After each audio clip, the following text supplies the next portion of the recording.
look real. So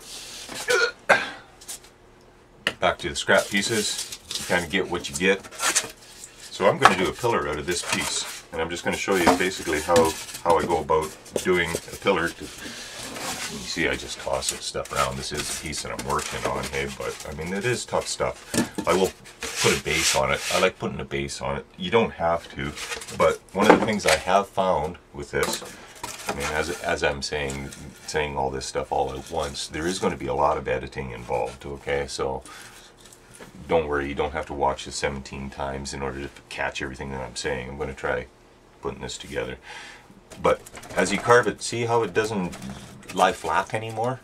Okay, that's because you've released the tension on it. Okay, because this stuff has almost like a, well, actually when they make this stuff, okay, just to go off on a tangent here, they make a huge big block of it. It'd be kind of cool to get a big block of this stuff. I mean, hey, if you guys from Styrospan, send me a great big block of this stuff. I'd love to do something really big.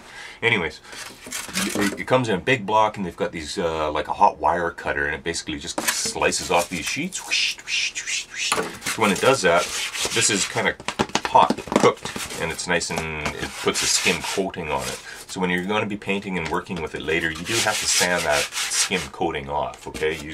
I just use a sanding brush and just... Okay, so if I was to do that on this side, it may release the tension, it may not, okay? Usually what I like doing is I like sticking it onto a piece of hardboard. I.e. this.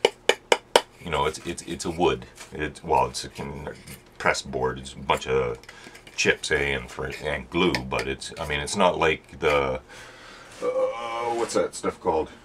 Yeah, foam board. Everybody uses foam board. I do use foam board, but very limited. Very limited.